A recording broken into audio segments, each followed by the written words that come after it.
Aadmi Party to two consecutive thumping victories in 2015 and 2020 elections, but he of course was named the kingpin in the alleged liquor scam in Delhi by the Bharatiya Janata Party and the Congress, and of course the matter continues to be before the courts. Arvind Kejriwal has lost to BJP's Parvesh Verma from the New Delhi constituency. The next big Aam Aadmi Party leader to lose his seat is Manish Sisodia. He is Delhi's former Deputy Chief Minister. He was number 2 in the Aam Aadmi Party. He has lost to BJP's Tarvinder Singh Marwa in Jangpura. He's been a 3-time MLA from East Delhi's Pratapgarh, but he switched to Jangpura for this election. Manish Sisodia also, remember, was arrested and then released in the alleged liquor scam. Like Arvind Kejriwal, he also of course refused to take up a seat in the government because they both said they will wait for the people's verdict.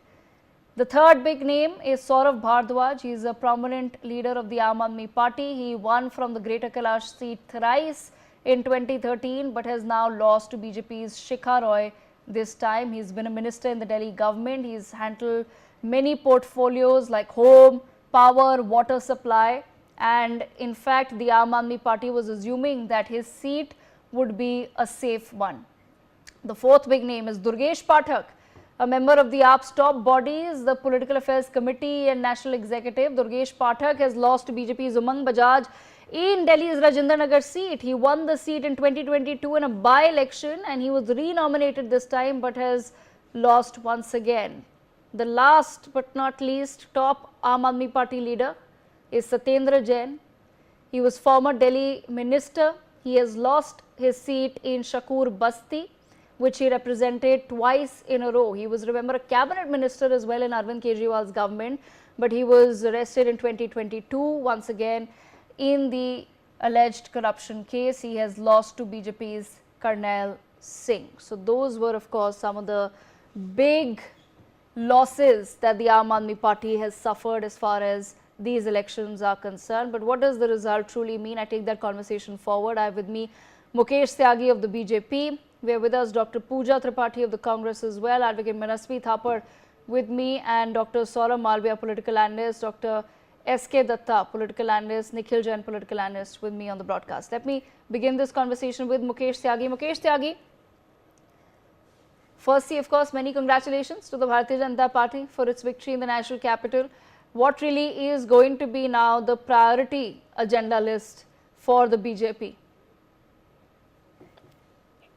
Thank you very much, and congratulations to the Delhi voters who have given such a landslide mandate to Bharatiya Janata Party, much contrary to the pattern and the practice where the assembly was already against BJP, but this time exception has happened after 27 years.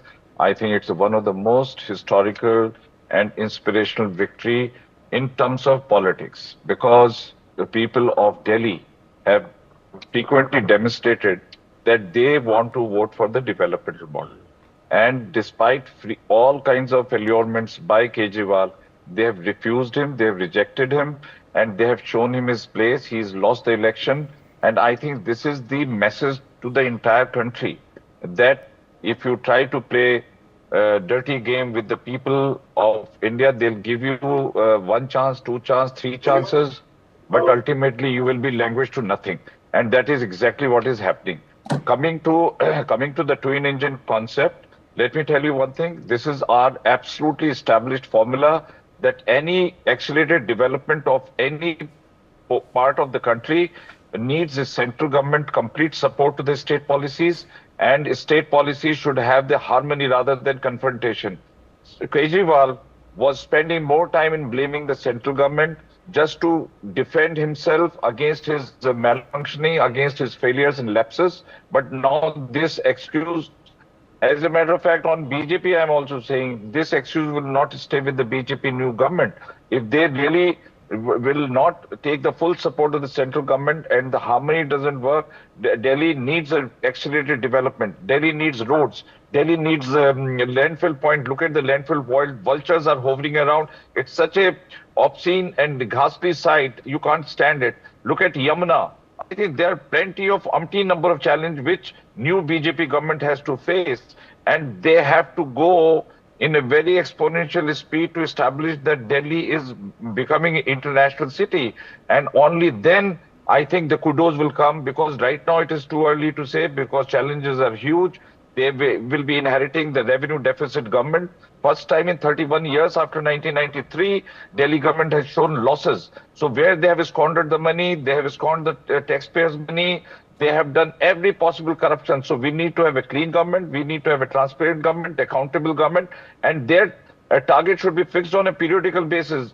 Every quarter there should be stringent review, what kind of targets have been given and what achievements have happened. So it is going to be a challenging task, but being a twin engine and having a faith in Prime Minister Modi, I am extremely sure that Delhi will have a paradigm shift in terms of it will be re-galvanized, it will be recast and revamped. Delhi, and soon Delhi people will be facing one of the finest cities in the world, and Delhi needs that pristine position, because Delhi is international delegation come here, the creme de la creme live here, Prime Minister lives here, President lives here. What kind of impression we generate when we go to Yamuna? I mean, I think Mr. Yogi's challenge to Kejriwal that you take the dip in Yamuna, he refused. I think he said poisoning is done by Haryana. Another important factor is that all the adjoining states like Haryana, Uttar Pradesh, I think they'll be also enormously benefited. What Kejriwal was trying to do, he was trying to ring fence Delhi and trying to percolate all the benefits for the Delhi people, but he was creating a disharmony between these two states and discriminatory behavior with Haryanvis. Lots of restrictions have come. Pollution is one of the major challenges from my point of view. Look at the AQI. Might be giving a mohalla clinic. On the other hand, people were falling sick because it was like a smoke chimney and nobody wanted to come to Delhi. There was a huge migration happening out of Delhi. So these challenges need to be given the top priority. We need honest government, we need transparent government, and looking at the structural and the organizational structure of BJP, I'm very sure none of these people will ever dream of doing anything hanky-panky. Okay. The government will work professionally. Yeah, that's my take on this. Okay, I want to bring in Manasvi Thapar. Manasvi Thapar, did the Aam Aadmi Party somewhere maybe also take the voter of Delhi for